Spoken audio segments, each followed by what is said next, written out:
A brief history of Biafra, the land of the rising sun. The following presentation may contain graphic images. Viewers' discretion is advised.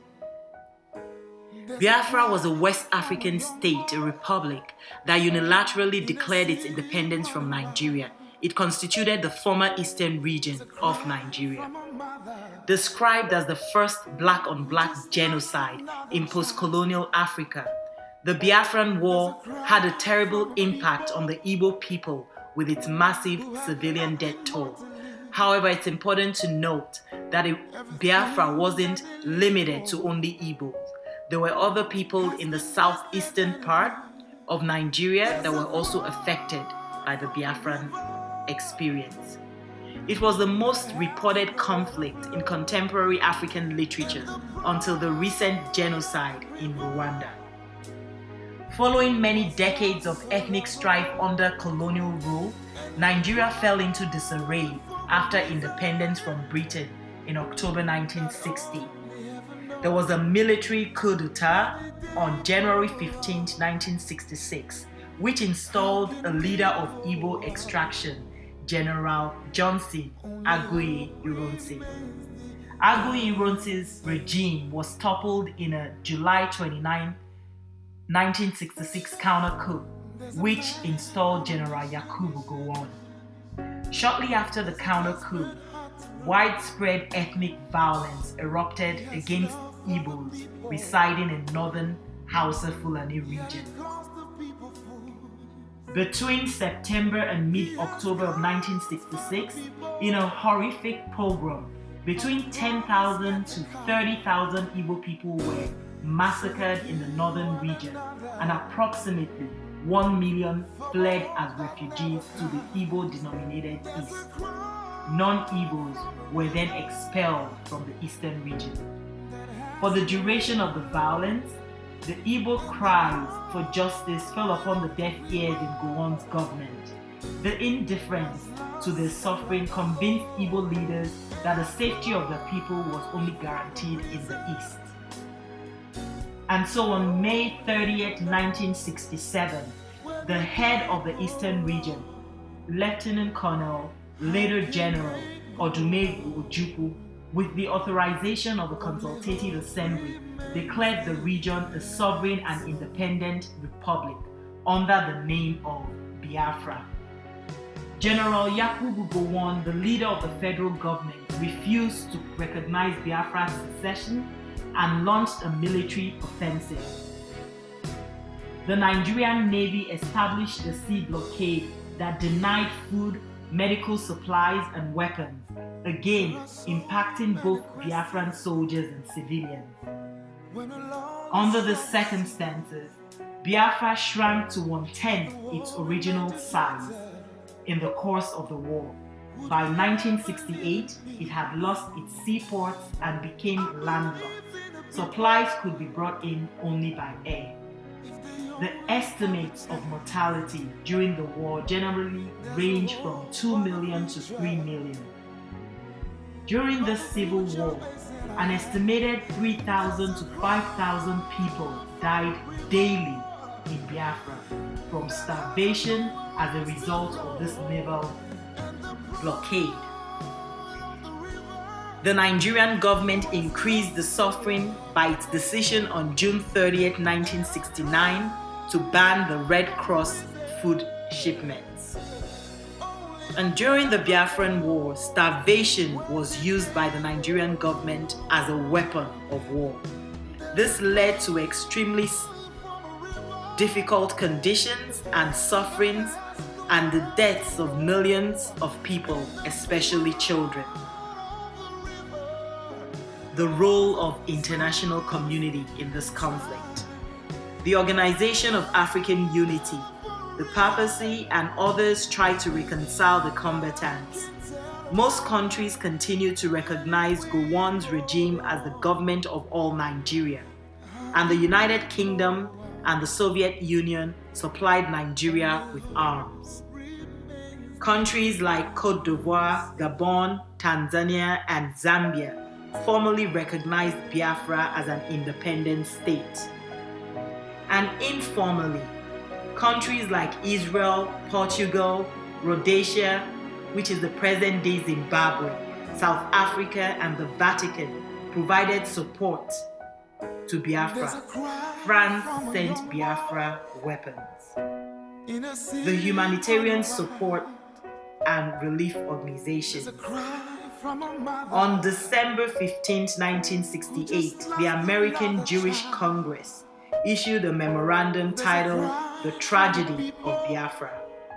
They called attention to the humanitarian tragedy going on in Biafra in these words: for more than a year, a little noticed but nonetheless savage and tragic war has been raging on between the federal government of Nigeria and the former eastern region of that country, which in May 1967 proclaimed its independence as Republic of Biafra. These are the words of Phil, Director of the Commission on International Affairs of Congress. International sympathy for the plight of starving children in Biafra brought airlifts of food and medicine from many countries.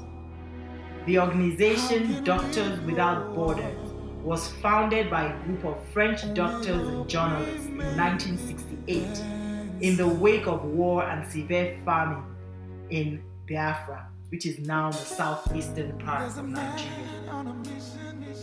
The humanitarian support for Biafra was provided by charity concerts, Catholic Caritas relief organizations, fundraising efforts by various groups, and last but not last, the International Red Cross. On January 15, 1970, Biafra ceased to exist. However, from the end of the war till date, the Igbos are still violently attacked and killed indiscriminately, especially in northern Nigeria. The plights of Igbos in present-day Nigeria. The recent attacks by Fulani headsmen in Nimbu, a community in Enugu State in the southeastern part of Nigeria, on April 25, 2016, brings to light the tension that exists between the different groups, different ethnic groups, and also different faiths. Over 40 people were savagely killed by Fulani headsmen in Ukpabi Nimbu community. The attacks by Fulani headsmen in Enugu was captured by someone who experienced it. Kingsley Zugu, former councillor Nimbo Ward 2, was one of the victims of the attack, and in his words he said, "They pursued us, killed my friend and shot at me several times, but missed. They caught up with me and used machetes on me until I lost consciousness." It is important to note that the attack by killer Fulani headsmen is not limited to only the Igbos. Other communities have experienced the Agato in Benue State, places like Akure, Edo, Nasarawa, Taraba. This widespread problem is an issue that has found a way to unite well-meaning Nigerians to fight for justice, which is indeed the learning that we want the Biafran world to give all citizens. Some of the Fulani headsmen victims: Christ Holy Church in Ukpabi Nimbo, Enugu State, also victims of the Fulani headsmen. They shot one of my brothers. They used the knife on my father. They killed so many. They used machetes on me. These are the words of Kingsley Yichi, who is currently in Asuka Hospital, a victim of Fulani headsmen.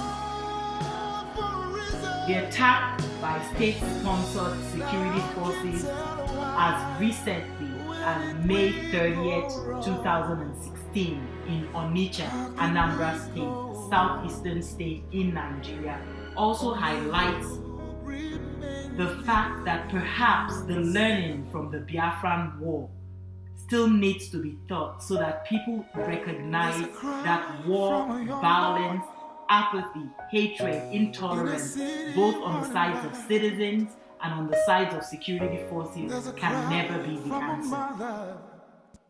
In Canada, peaceful protests against the brutal attacks by the Fulani headsmen and the Nigerian government, poor response to this crisis, was held on May 7, 2016, downtown Toronto, Dundas Square.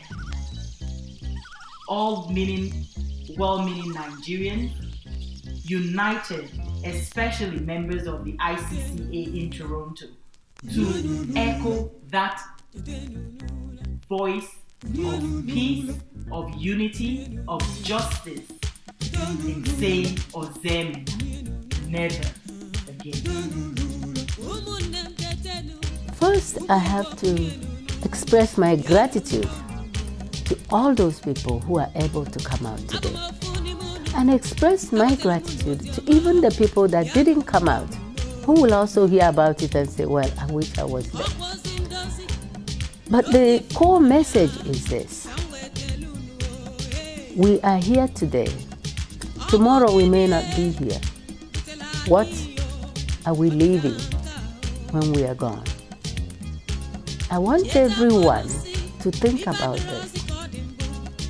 What are you leaving behind for your children, for your grandchildren, for your friends, if you don't have children, for anybody that will come across your records? What are you leaving? And in relation to this Biafra War Memorial,